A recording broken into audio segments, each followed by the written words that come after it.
আল্লাহ আপনাদের সময়গুলোকে সব ধরনের কল্যাণ ও ভালোবাসায় ভরিয়ে দিন। সুক আল হিকায়াত ওয়াল কাসাস গল্প ও কাহিনীর বাজার চ্যানেলে আপনাদের স্বাগত।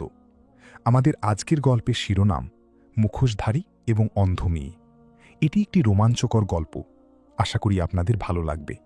হেডফোন লাগান, চোখ বন্ধ করুন এবং উপভোগ করুন। অনেক অনেক কাল আগে, পুরনো যুগে এবং অতীতে, পরম করুণাময়ের স্মরণ এবং সর্বশ্রেষ্ঠ মানব হজরত মোহাম্মদ সাল্লাল্লাহু আলাইহি ওয়াসাল্লামের প্রতি দরুদ ও সালাম ছাড়া কথা বলা সুন্দর হয় না। আমাদের আজকের গল্প শুরু হচ্ছে মরুভূমির এক ভারী রাতে, যে রাতে চাঁদ লুকিয়ে গিয়েছিল এবং মনে হচ্ছিল তারকারাজিও যেন চারদিকে ছড়িয়ে পড়া সেই অসীম অন্ধকারের ভয়ে লুকিয়ে পড়েছে। আর এই নীরবতার মাঝখানে একটি বিলাসবহুল ঘোড়ার গাড়ি এগিয়ে যাচ্ছিল, যা টানছিল খাঁটি আরবীয় ঘোড়াগুলো।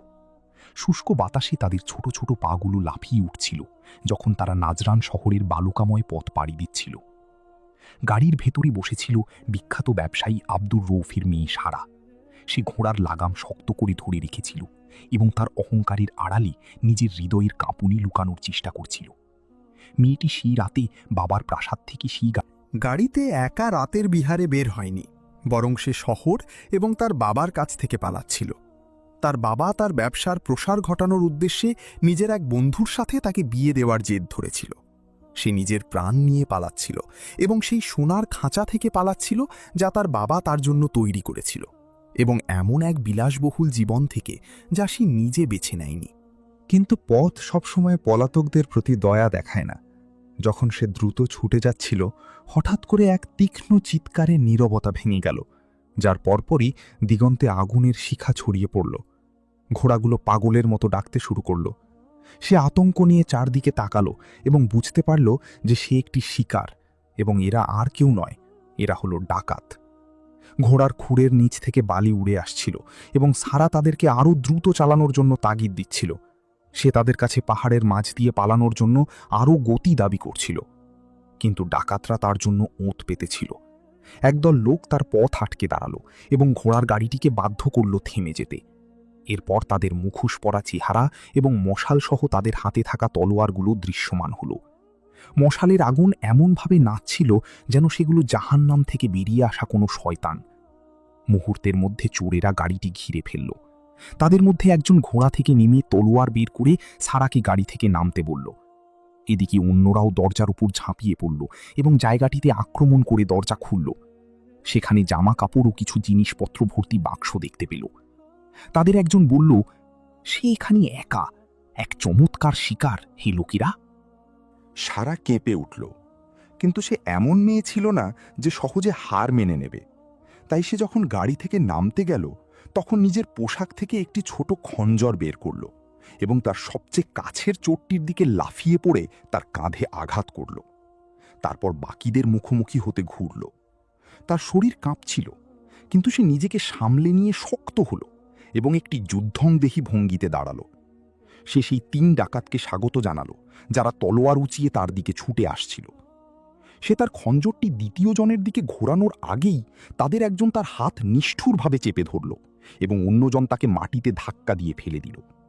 সে দ্রুত ও সহজেই পড়ে গেল, কিন্তু সে খুব দ্রুত উঠে দাঁড়ালো এবং মাটিতে পড়ে থাকা প্রথম জনের তলোয়ারটি তুলে নিয়ে নিজেকে রক্ষা করতে শুরু করল।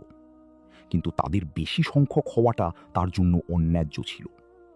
কয়েক মুহূর্ত পরই এক বিশাল দেহের মানুষ তার দিকে এগিয়ে এলো, যার ডান হাতে ছিল তলোয়ার এবং বাম হাতে ছিল একটি মশাল। সারা তার মুখোমুখি হওয়ার আগেই লোকটি তাকে এমনভাবে আঘাত করল যে তার কোমরে এক গভীর ক্ষতের সৃষ্টি হল। পরিশেষে সে মশাল দিয়ে সারার মুখে আঘাত করল। সারা এক বিকট চিৎকার করেই জ্ঞান ও নড়াচড়া সম্পূর্ণ হারিয়ে মাটিতে লুটিয়ে পড়ল। ডাকাত সর্দার মাটিতে পড়ে থাকা সারার দেহের দিকে তাকালো এবং তার দিকে এগিয়ে গেল। সে তলোয়ার উঁচু করে মনে মনে বলল, তার মতো এক সুন্দরী তরুণীকে হত্যা করাটা লোকসান। ডাকাত সর্দার যখন জ্ঞান হারিয়ে ফেলা আহত মেয়েটির হৃদয়ে তলোয়ার দিয়ে আঘাত করতে উদ্যত হল, তখনই সে একটি চিৎকার শুনতে পেল। সে বুঝতে পারল এটা তার থেকে কয়েক মিটার দূরে। তারপর ঘোড়ার ডাক শোনা গেল এবং এরপর এমন এক চিৎকার যা মাটি কাঁপিয়ে দিল। সর্দার যা করছিল তা থামিয়ে দিল এবং শব্দের দিকে মাথা তুলল। সেখানে সে তার জীবনের সবচেয়ে ভয়ঙ্কর দৃশ্য দেখতে পেল। এক কালো মুখোশধারী দীর্ঘকায় অশ্বারোহী, যে একটি কালো আলখাল্লা পরা ছিল এবং নিজের চেহারা সম্পূর্ণ লুকিয়ে রেখেছিল। সে একটি কালো ঘোড়ার পিঠে বসে তার তলোয়ারের ডগায় মৃত্যু বহন করে তাদের দিকে ছুটে আসছিল। হঠাৎ করেই সে তাদের মাঝখানে নেমে এলো। তার হাতে থাকা তলোয়ারটি এক ভীতিকর শীতল আলোয় চমকাচ্ছিল। অল্প কয়েক মুহূর্তের মধ্যেই রাতটি লোহায় লোহায় আঘাতের শব্দ, মানুষের আর্তনাদ এবং সেই অশ্বারোহীর দ্রুত পদক্ষেপে ভরে উঠল, যার কাছে ভয় কোনো পথ খুঁজে পায়নি। অশ্বারোহীটি মুহূর্তের মধ্যেই ডাকাতদের ধরাশায়ী করতে সক্ষম হল এবং চতুরতার সাথে সর্দারের দিকে লাফিয়ে পড়ল। তার চোখ ছিল লাল জ্বলন্ত কয়লার মতো, যা অন্ধকারে জ্বলছিল। ডাকাত সর্দার নড়তে পারল না। সে তার জায়গায় জমে গেল। সে বুঝতে পারল তার শেষ সময় এসে গেছে। সে বলল, কেন তুমি এমন করছো হে মুখোশধারী? চলো আমরা লুটের মাল ভাগ করে নিই। কিন্তু অশ্বারোহী অত্যন্ত দ্রুত ও দক্ষতার সাথে তাকে এমন এক আঘাত করল যে সে পুরোপুরি জ্ঞান হারিয়ে ফেলল। এরপর সে শান্তভাবে সেদিকে ঘুরল যেখানে সারা পড়েছিল। সে সারার দিকে তাকালো এবং তার কোমরে ও মুখে থাকা ক্ষতের দিকে নজর দিল। এখানে সে সিদ্ধান্ত নিল যে সে তাকে কুলে তুলে নেবে এবং গাড়িতে রাখবে। এরপর তাকে নিয়ে শহরের দিকে রওনা হবে। সে গাড়িটিকে জ্বলন্ত উল্কাপিণ্ডের মতো দ্রুত চালিয়ে নিয়ে গেল, যাতে ভোরের আগেই শহরের সবচেয়ে অন্ধকার মুহূর্তে সেখানে প্রবেশ করতে পারে। তাকে তাড়িয়ে নিচ্ছিল সেই মেয়েটিকে বাঁচানোর এক অকৃত্রিম আকাঙ্ক্ষা, যাকে সে চেনে না এবং তার সম্পর্কে শুধু এটুকু জানে যে সে গুরুতর আহত। আর এসব তখন ঘটল যখন অর্ধচেতন ও জ্ঞানহীন অবস্থায় ডুবে থাকা মেয়েটির দৃশ্য তার হৃদয়কে ভারী করে তুলল। সময় তার পক্ষে ছিল না, কারণ তার শরীর জুড়ে থাকা ক্ষতগুলোই একমাত্র বিপদ ছিল না, বরং তার মুখে আগুনের দাগগুলো আরও ভয়ানক কিছু সংকেত দিচ্ছিল। সে শহরের পিছনের সরু গলি দিয়ে প্রবেশ করল, যেখানে কেউ তাকে দেখতে পাবে না, যতক্ষণ না সে একটি ছোট কাঠের দরজায় পৌঁছাল, যা প্রায় একটি বড় মসজিদের দেয়ালের সাথে মিশেছিল। সাথে সাথেই সে গাড়িটিকে মসজিদের পাশের একটি খালি আস্তাবলে লুকিয়ে রাখল। এরপর সে মেয়েটিকে দুহাতে কোলে তুলে নিল এবং একটি নির্দিষ্ট দরজার দিকে গিয়ে 3 বার কড়া নাড়ল, যে সংকেতটি কেবল একজন মানুষই জানে। দরজাটি ধীরে ধীরে খুলল এবং সাদা দাড়ি ও শান্ত চোখওয়ালা জ্ঞানী শায়েখ দাউদের চেহারা দেখা গেল, যার চোখে প্রজ্ঞা ও ধৈর্যের ছাপ ছিল। জ্ঞানী লোকটি মুখোশধারীর কোলে মেয়েটিকে দেখা মাত্রই তার চোখ কিছুটা আতঙ্কে বড় হয়ে গেল। তিনি নিচু গলায় বললেন, ওকে তাড়াতাড়ি ভেতরে নিয়ে এসো আধাম, ক্ষতস্থান থেকে রক্ত ঝরছে, হে আমার ছেলে। কিন্তু ও কে? আধাম ছোট ঘরটিতে প্রবেশ করে আহত মেয়েটিকে মসজিদের সাথে যুক্ত সেই কক্ষের বিছানায় শুইয়ে দিল। এই কক্ষটি সম্পর্কে এই মুখোশধারী অশ্বারোহী এবং জ্ঞানী দাউদ ছাড়া আর কেউ জানত না।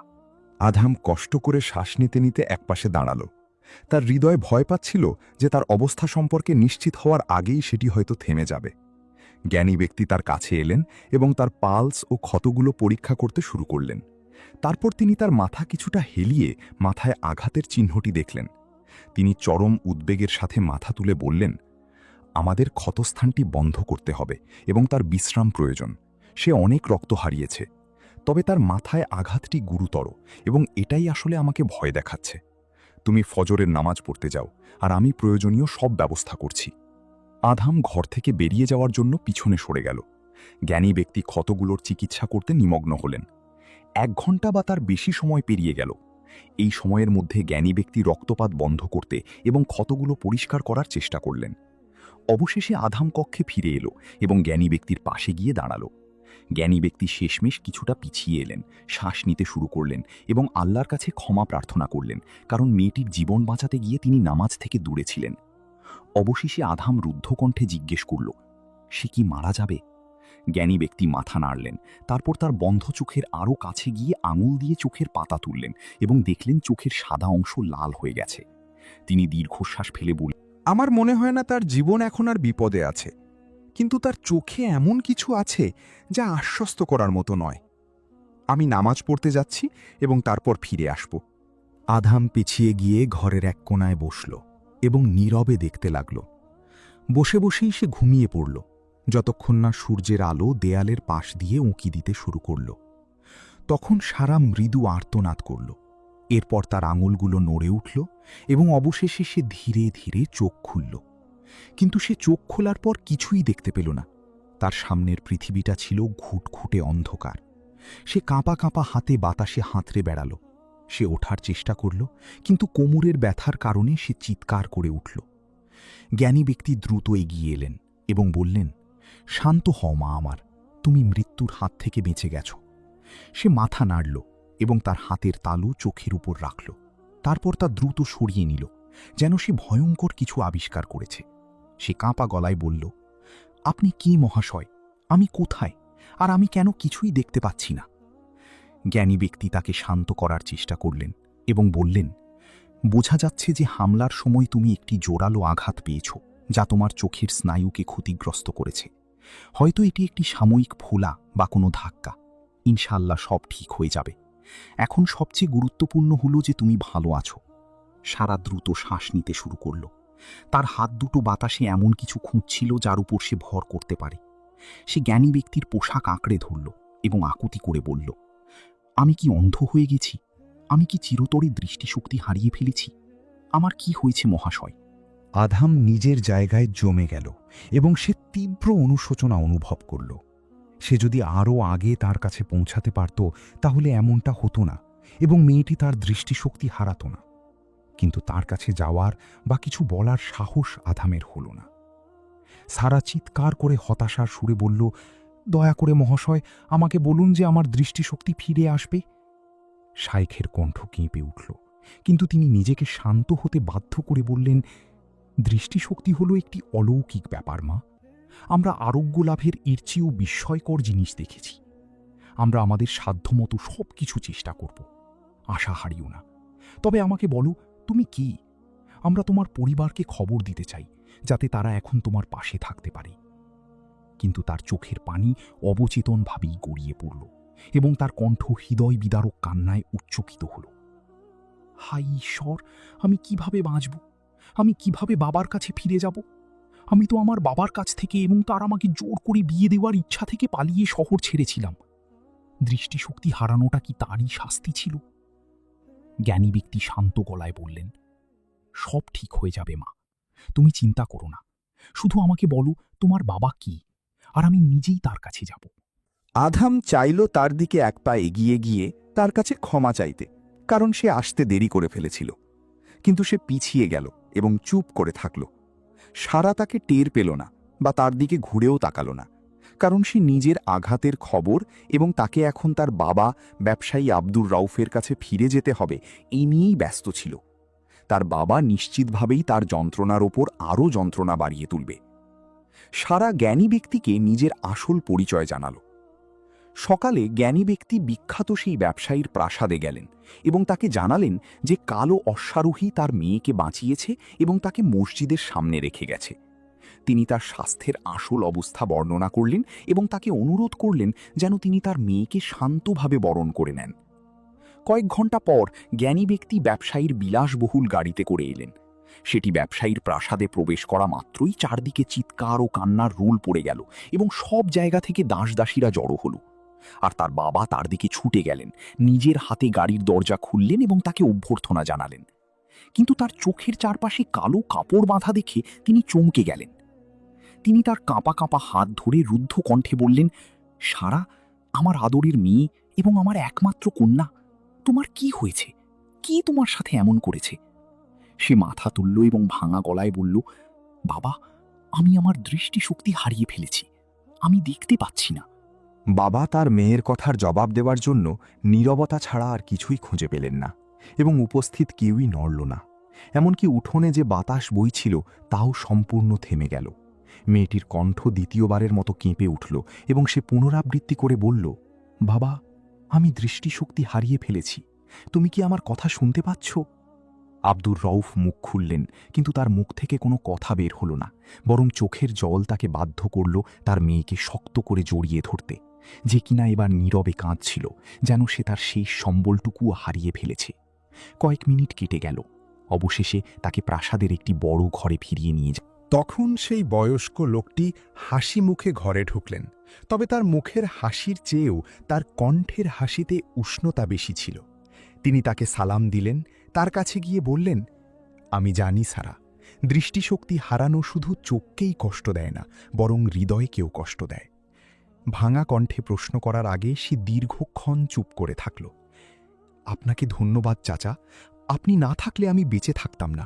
কিন্তু আমার এই বিপদের মাঝে আমি আপনাকে জিজ্ঞেস করতে ভুলে গিয়েছিলাম যে কে আমাকে বাঁচিয়েছে।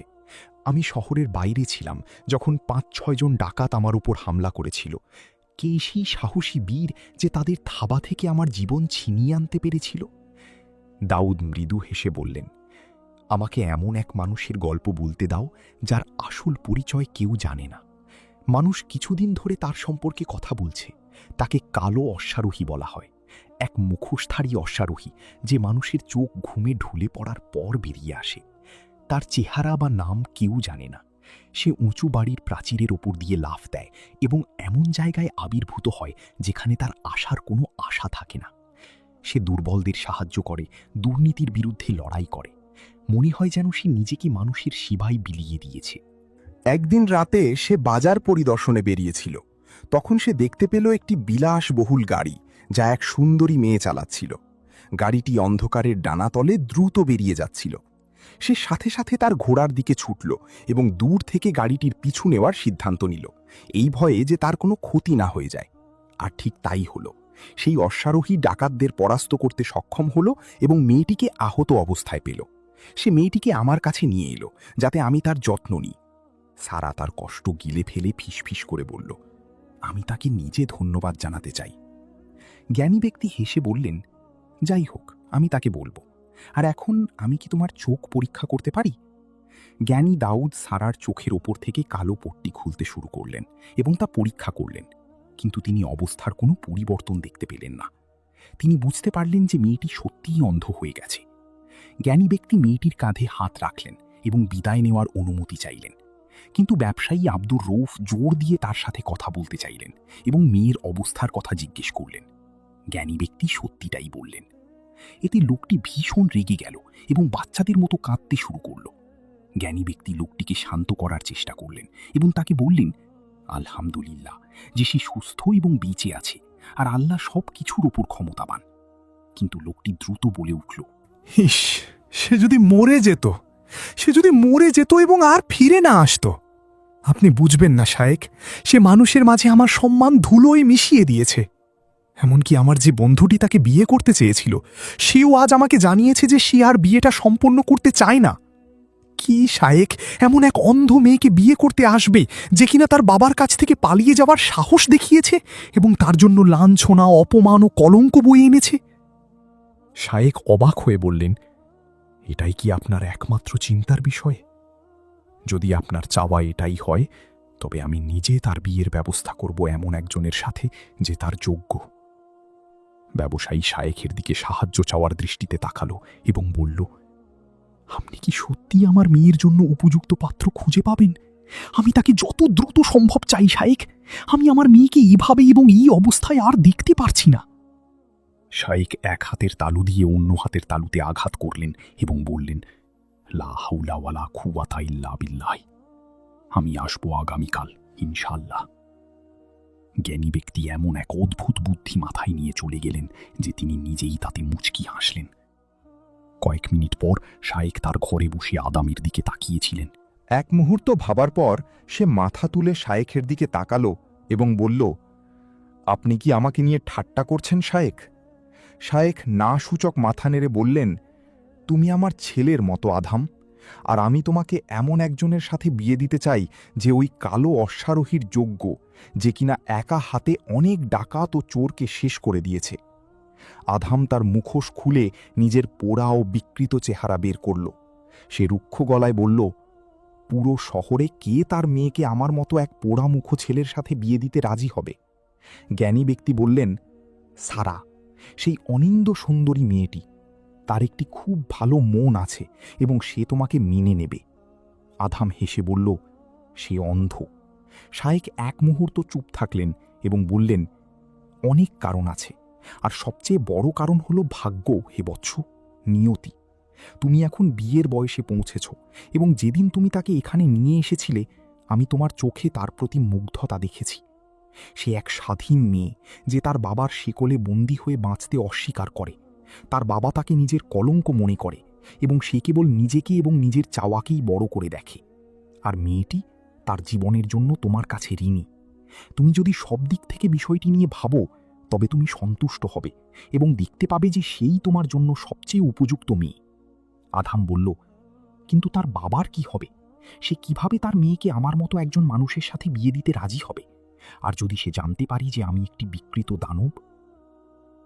শায়েক বললেন, থামো আধাম, এসব কথা বলা বন্ধ করো। তুমি একজন ভালো মানুষ হে যুবক। তোমার অন্তর কল্যাণ ও ভালোবাসায় পূর্ণ। তুমি কেন নিজেকে ভালোবাসো না? আর কতদিন তুমি নিজেকে এভাবে বন্দি করে রাখবে? আমি সব কিছুর দায়িত্ব নেব। তুমি শুধু আমাকে বলো যে তুমি রাজি। আধাম কিছুক্ষণ চুপ থেকে বলল, তবে আমি তাকে ততক্ষণ পর্যন্ত বিয়ে করব না যতক্ষণ না সে আমার পুরো গল্প জানবে এবং জানবে যে কালো অশ্বারোহী আর সেই পোড়ামুখো ছেলেটি একই মানুষ। শায়েক হাসলেন এবং বললেন, ঠিক আছে, তাহলে তুমি নিজেই তাকে বললে কেমন হয়? অবাক হওয়ার ছাপ আধামের মুখে ফুটে উঠল। শায়েক বলে চললেন, তুমি আগামীকাল আমার সাথে যাবে। আমি মেয়েটিকে এবং তার বাবাকে বলবো যে তুমি আমার সহকারী। এটি হবে তার কাছাকাছি যাওয়ার একটি সুযোগ এবং সেও তোমার কাছাকাছি আসতে পারবে। আধাম নিজের ভেতরে আনন্দ অনুভব করল। সে হাসল এবং শায়েকের কথায় রাজি হল। সকাল তার প্রথম আলোর রেখা শহরের মিনার ও গম্বুজগুলোতে ছড়িয়ে দিতে না দিতেই আধাম শায়েক দাউদের ঘরের পাশের একটি সাধারণ ঘরের আয়নার সামনে দাঁড়িয়েছিল। সে নিজের মুখের মুখোশটি ঠিক করছিল, যাতে সে নিশ্চিত হতে পারে যে তার পরিষ্কার চোখ দুটি ছাড়া মুখের আর কিছুই দেখা যাচ্ছে না। সে শক্ত হয়ে দাঁড়িয়েছিল এবং নিজের পোশাক গুছিয়ে নেওয়ার চেষ্টা করছিল। এদিকে তার বুক এমন জোরে ধড়ফড় করছিল যা সে আগে কখনো অনুভব করেনি। মনে হচ্ছিল যেন সে কোনো যুদ্ধক্ষেত্রে যাচ্ছে, তবে সে জানি না যে এই যুদ্ধটা শত্রুদের সাথে নাকি নিজের নিয়তির সাথে, যে নিয়তি থেকে সে সবসময় পালিয়ে বেরিয়েছে। শায়েক তার প্রজ্ঞাপূর্ণ চোখ নিয়ে তার দিকে তাকাতে তাকাতে ভেতরে ঢুকলেন এবং এই যুবকের অবস্থা দেখে হাসলেন, যে কিনা আগে কখনো আয়নার সামনে দাঁড়াতে পছন্দ করত না।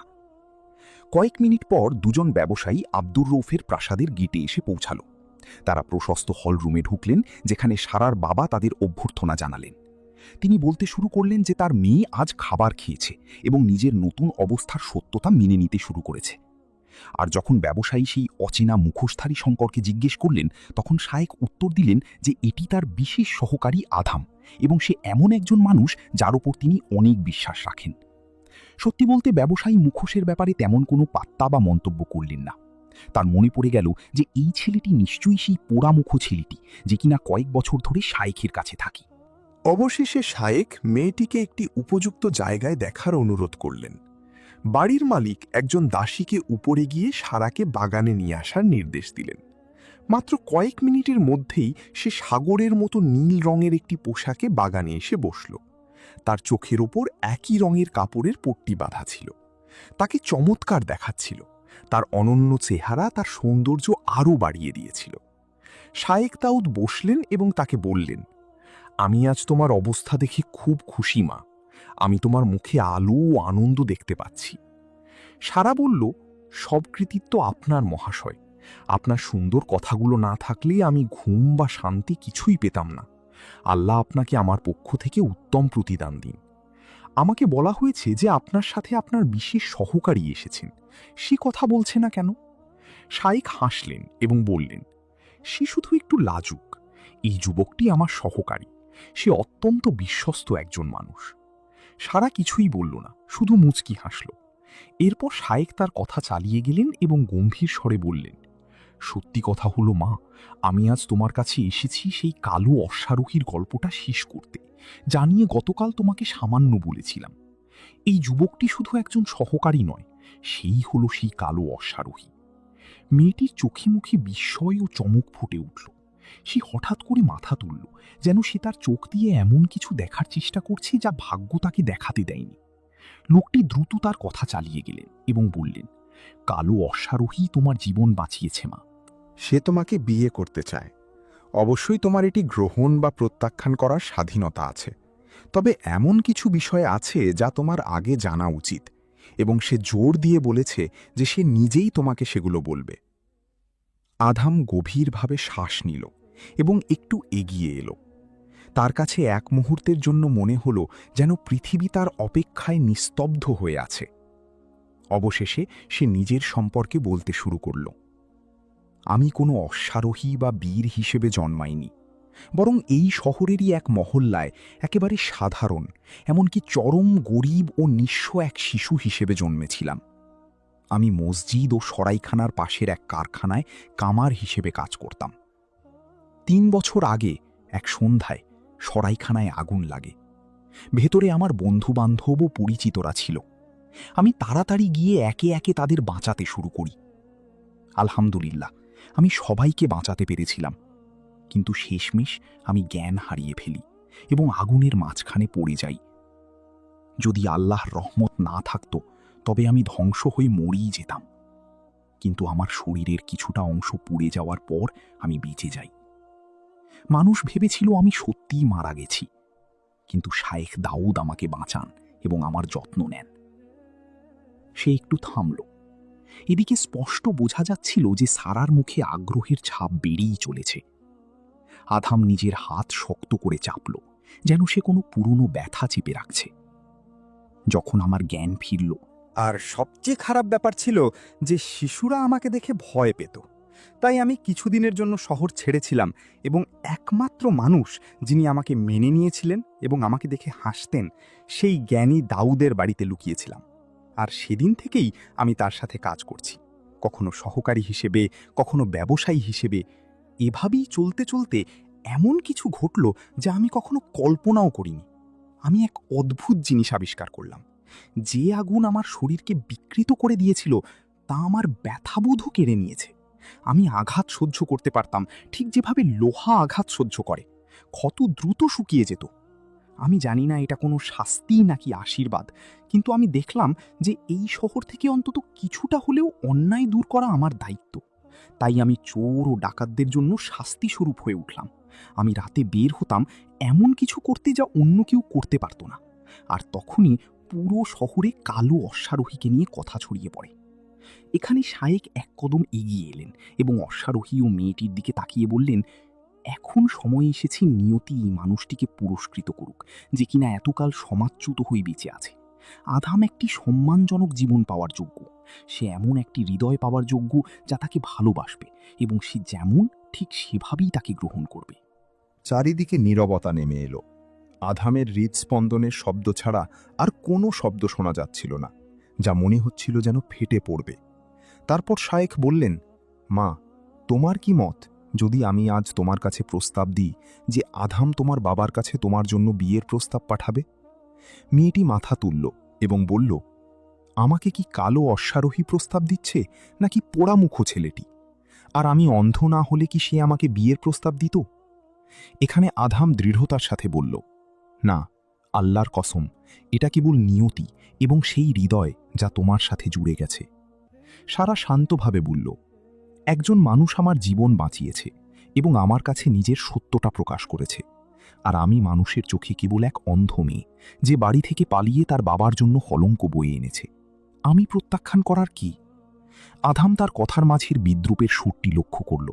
সে কিছু বলার চেষ্টা করল, কিন্তু শায়েখ উচ্চস্বরে আলহামদুলিল্লাহ বলে উঠলেন এবং বললেন, তাহলে আল্লাহর রহমতে আমি এখন তোমার বাবাকে জানাতে যাচ্ছি, মা। অবশ্যই কেউ জানবে না যে সেই কালো অশ্বারোহী। সে শুধু আমার ভালো সহকারী এবং তার নাম আধাম। শায়েখ সাথে সাথে ব্যবসায়ীর কাছে গিয়ে তাকে জানালেন যে তিনি তার মেয়ের জন্য উপযুক্ত পাত্র খুঁজে পেয়েছেন। এদিকে আধাম এগিয়ে গিয়ে তার হবু বধূকে বলল, কখনো কি এমন দিন আসবে যখন তুমি তোমার এই সম্মতির জন্য অনুশোচনা করবে? সারা বলল, সত্যি কথা হলো, যখন তুমি আমার জীবন বাঁচিয়েছিলে এবং গতকাল আমি তোমার সম্পর্কে শুনেছিলাম, তখন আমি আমার হৃদয়ে ও ভেতরে অনুভব করেছিলাম যেন নিয়তি আমার সাথে কথা বলছে। আমার মনে হলো আমি এমন এক সাজানো বিয়ে থেকে পালিয়ে এসেছি যাকে আমি প্রত্যাখ্যান করেছিলাম, এমন এক নিয়তির দিকে যা আমার জন্য সমস্ত কল্যাণ বয়ে আনবে। আমি কোনো অহংকারী বা গর্বিত মেয়ে নই, কিন্তু আমি নিজেকে এবং এই বিয়েকে একটি সুযোগ দিতে চাই। আমি তোমার চরিত্র বা ধর্মে কোনো ত্রুটি ধরতে পারবো না, কারণ তুমি শায়েখ দাউদের কাছে বড় হয়েছ এবং তার পক্ষ থেকেই এসেছ। আমি তোমাকে বিয়ে করতে রাজি, হে কালো অশ্বারোহী। সে জীবনে প্রথমবার দৃঢ়তার সাথে মাথা তুলল এবং তার চোখের হাসিতে তা ফুটে উঠল। এদিকে সারার মুখে লজ্জার আভা দেখা গেল। সে অনুমতি চেয়ে উঠে দাঁড়ালো এবং হাতের লাঠিতে ভর দিয়ে হেঁটে চলে গেল। ভেতরে শায়েখ দাউদ ব্যবসায়ীকে রাজি করাতে সক্ষম হলেন যে সে যেন তার মেয়েকে তার বিশেষ সহকারী আধামের সাথে বিয়ে দেওয়ার অনুমতি দেয়।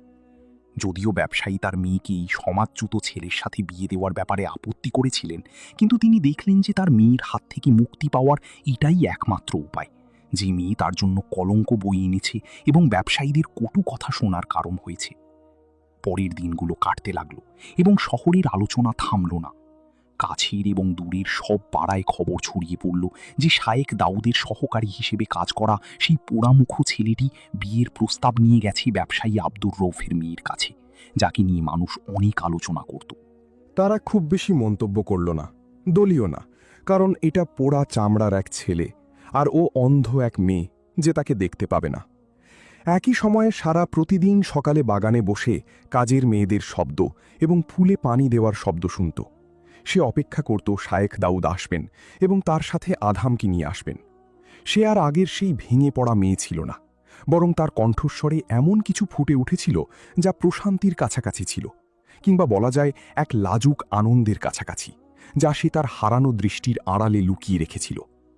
অন্যদিকে আধাম প্রতিদিন ব্যবসায়ীর প্রাসাদের বড় দরজার সামনে এসে দাঁড়াত, আর তার ভেতরের কিছু একটা তাকে কুড়ে কুড়ে খাচ্ছিল।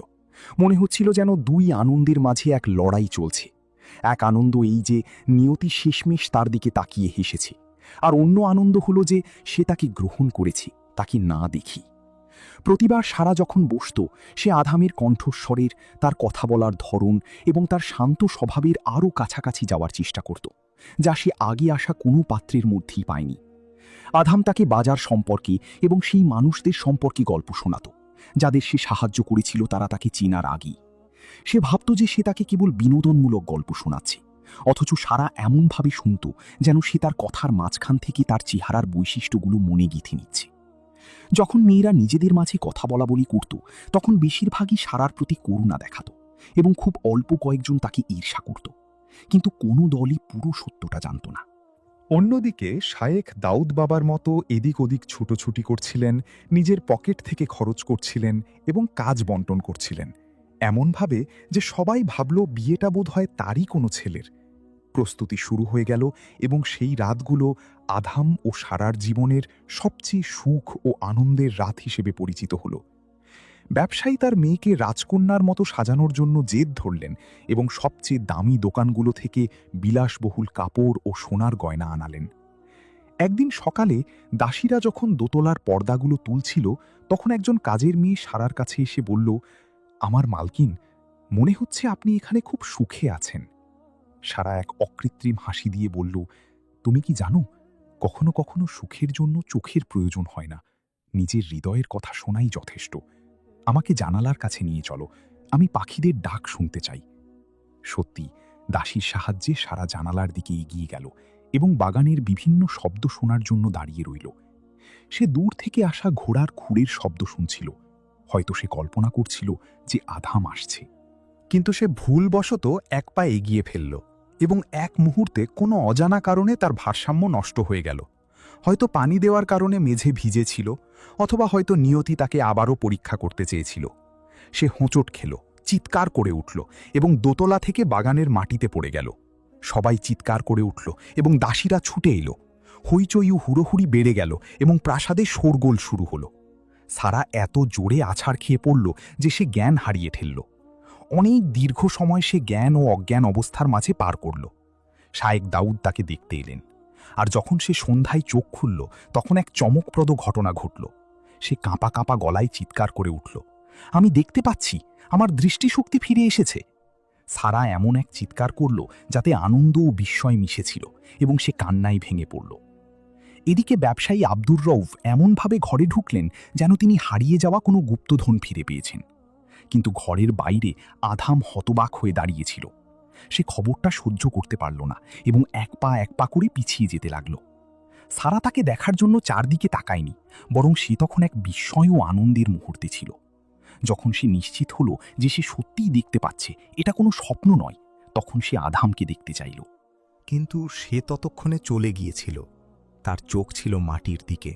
বুকের ভেতর আটকে আসা গলায় সে নিজেকে বলছিল, এখন সে পৃথিবী দেখবে এবং মানুষের মুখ দেখবে। সে কি আমাকে দেখবে? আমি বিকৃত হবার পরও কি তার আমাকে পছন্দ করা সম্ভব?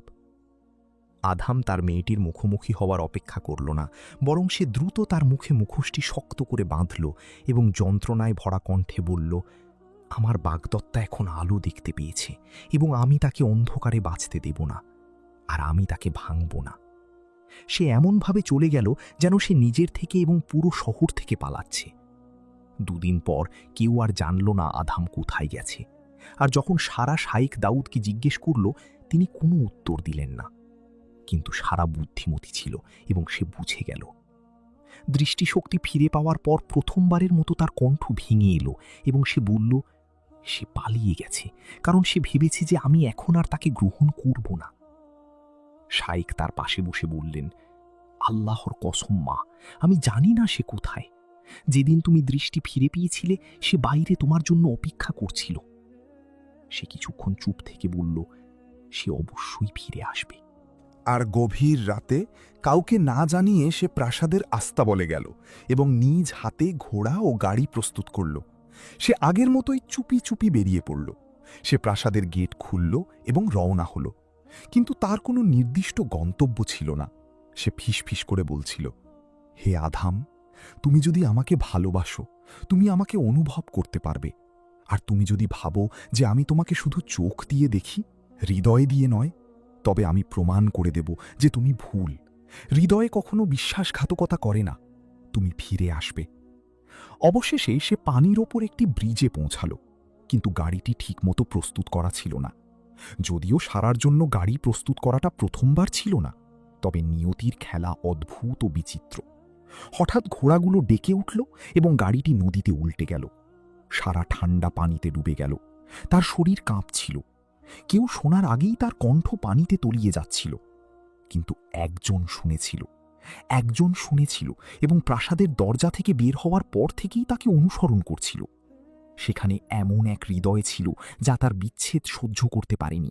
আধাম নদীর তীর থেকে একটি পাথরের টুকরোর মতো লাফিয়ে পড়ল, যা পানি চিরে ফেলে। সে তাকে টেনে ধরল এবং এত শক্তিতে পানির ওপরে টেনে তুলল যা প্রায় পানিকেই ছিন্ন ভিন্ন করে দিচ্ছিল। সে তাকে তীরে নিয়ে এলো এবং সে ঠিক আছে কিনা তা নিশ্চিত করতে লাগল। কিন্তু সে দ্রুত জেগে উঠল এবং জ্ঞান ফিরে পেয়ে নিজেকে দেখল সেই মুখোশধারীর সামনে, যাকে অন্ধকার আর সারার প্রতি উদ্বেগ ঘিরে রেখেছিল। তার দৃষ্টি জমে গেল এবং সে হঠাৎ চিৎকার করতে লাগল, আমি দেখতে পাচ্ছি না, আমি কিছুই দেখতে পাচ্ছি না। আধাম হাঁপিয়ে উঠল, মনে হলো যেন একটি তীর তাকে বিদ্ধ করেছে। সে বুঝতেই পারল না কি হয়েছে বা কিভাবে। কিন্তু সারা চিৎকার করেই চলল এবং বলল, আমি আবার আমার দৃষ্টিশক্তি হারিয়ে ফেলেছি। সারা মাটিতে ঝুঁকে পড়ে কাঁদতে ও কাঁপতে লাগল। এদিকে আধাম এক অসহনীয় ব্যথা গিলে ফেলে বলল, চিন্তা করো না সারা, আমি এখানে তোমার পাশেই আছি। সে তাকে বলল, আধাম, এটা কি তুমি? তুমি কি দ্বিতীয়বারের মতো আমাকে বাঁচালে? তুমি কোথায় ছিলে আর কেন অদৃশ্য হয়ে গিয়েছিলে? তুমি কি আমাকে তোমার হাতের পুতুল ভেবেছিলে? কিভাবে তুমি বিয়ের কয়েকদিন আগে তোমার কনেকে ছেড়ে চলে যাও? তুমি কি আমাকে ভালোবাসা বন্ধ করে দিয়েছিলে? আধাম তাকে উঠে দাঁড়াতে সাহায্য করা এবং তাকে নিয়ে তার বাড়িতে ফিরে যাওয়া ছাড়া আর কোনো উত্তর খুঁজে পেল না। খবর ছড়িয়ে পড়ল যে ব্যবসায়ীর মেয়ে আবার তার দৃষ্টিশক্তি হারিয়েছে। কিন্তু এবার সে কাঁদল না বা ভেঙে পড়ল না, বরং সে মুচকি হাসছিল, এমন এক হাসি যা কেউ দেখতে পাচ্ছিল না। তার বাবা যত দ্রুত সম্ভব বিয়ে সম্পন্ন করার জন্য জেদ করলেন। বিয়ের রাতে আধাম ধীর পায়ে ঘরে ঢুকল। সেখানে নীরবতা রাজত্ব করছিল। সারা শান্ত হয়ে বসেছিল এবং তার চোখে সেই কালো পুট্টি বাঁধা ছিল। আধাম তার থেকে দূরে দাঁড়াল এবং মুখোশ তখনও তার পুরো মুখ ঢেকে রেখেছিল। সারা মৃদু গলায় বলল, হে আধাম, তুমি দরজার কাছে দাঁড়িয়ে আছো কেন? কাছে এসো, আমরা তো এখন স্বামী স্ত্রী। আধাম এগিয়ে গেল, কিন্তু সে থেমে গিয়ে ভাঙা কণ্ঠে বলল, সারা, তুমি তো জানো যে আগুন আমার মুখে কোনো সুন্দর কিছু অবশিষ্ট রাখেনি। তুমি যদি এখন দেখতে পেতে, হয়তো তুমি এই মুহূর্তের জন্য আফসোস করতে। সারা হাসল এবং তার দিকে হাত বাড়িয়ে দিল। সে কাছে গিয়ে তার সামনে বসল এবং ইতস্তত করে হাত তুলে নিজের মুখ থেকে মুখোশটি সরিয়ে ফেলল। প্রথমবারের মতো পোড়া দাগগুলো স্পষ্ট এবং ভয়ানকভাবে দেখা যাচ্ছিল। কিন্তু সে চুপচাপ তার প্রতিক্রিয়ার অপেক্ষায় রইল, যদিও সে জানত যে সে দেখতে পায় না। সারা হাত বাড়ালো এবং আঙুল দিয়ে তার মুখ স্পর্শ করতে শুরু করল। তার হাত সেই দাগগুলো ও পুরনো ক্ষতগুলোর ওপর দিয়ে খুব আলতোভাবে ঘুরে এলো। সে সরে গেল না এবং তার মুখে কোনো অস্বস্তির চিহ্নও দেখা গেল না। আধাম বলল, তুমি কি এই দাগগুলো অনুভব করতে পারছো? এটাই আমার আসল চেহারা, যা আমি লুকিয়ে রাখতাম। সারা তার হাত ধরল এবং বলল, আমি কোনো বিকৃতি অনুভব করছি না আধাম, বরং আমি এমন একজন মানুষকে অনুভব করছি যে অন্যদের বাঁচাতে নিজেকে উৎসর্গ করেছে। এই দাগগুলোই তোমাকে সেই অশ্বারোহী বানিয়েছে যাকে আমি ভালোবেসেছি। আমি তোমাকে আমার হৃদয় দিয়ে দেখি, আর আমার হৃদয় তোমার মাঝে এমন এক মহৎ মানুষকে দেখে যার কোনো খুঁত নেই। আধাম নীরবে কেঁদে ফেলল এবং সে জীবনে প্রথমবারের মতো অনুভব করল যে সে যেমন ঠিক সেভাবেই সে গৃহীত। তারপর সারা তার দিকে তাকালো এবং বলল, হে আধাম, একটি গোপন কথা আছে যা আমি তোমাকে বলিনি। যখন আমি নদীতে পড়ে গিয়েছিলাম তখন আমি আমার দৃষ্টিশক্তি হারাইনি। আধাম হতবাক হয়ে একটু পিছিয়ে গেল, তারপর বলল, তুমি কি বলছো? সারা তার চোখ থেকে পট্টি খুলে ফেলল এবং পরিষ্কার চোখ নিয়ে তার দিকে তাকালো। চোখে পানি নিয়ে সে বলল, আমি শুধু তোমাকে প্রমাণ করতে চেয়েছিলাম যে আমি শুধু তোমাকেই চাই। এমন নয় যে আমি বাধ্য বা অন্ধ বলে। আমি এখন তোমার মুখ দেখতে পাচ্ছি, হে আধাম, আর আমি সন্তুষ্ট। আমি তোমাকে আমার সারা জীবনের স্বামী হিসেবে পেয়ে সন্তুষ্ট। আধাম কিছুই বলল না, বরং তার হাত শক্ত করে ধরল। সে বুঝতে পারল যে নিয়তি অবশেষে তার সব বছরের কষ্টের প্রতিদান দিয়েছে এমন এক হৃদয় দিয়ে, যে হৃদয়ে চেহারার আগে সততা দেখে। আর শেষে আমরা বলি, এটি এক অশ্বারোহীর গল্প, যাকে আগুন তার শিখা দিয়ে পুড়িয়ে দিয়েছিল, তাই সে আড়ালে চলে গিয়েছিল। আর এমন এক সুন্দরীর গল্প, নিয়তির হাত যার দৃষ্টি কেড়ে নিয়েছিল, তবুও সে ভালোবাসার পথ হারায়নি। তারা অন্ধকারের মেহেরাবে বিশ্বস্ততার শপথ নিয়েছিল। তাদের ভালোবাসা ধৈর্য ও আত্মত্যাগের মাঝে প্রস্ফুটিত হয়েছিল। আর এই গল্পের শেষটা হলো এক প্রতিশ্রুতি ও বিশ্বস্ততা, যখন আন্তরিকতাই ক্ষতের নিরাময় হয়ে উঠল। তাদের কাছে ভালোবাসা মানে কোনো বিশ্বাসঘাতক চোখের দৃষ্টি ছিল না, বরং তা ছিল অন্তর্নিহিত দৃষ্টি, এমন এক আত্মার দৃষ্টি যা রক্ষা করে।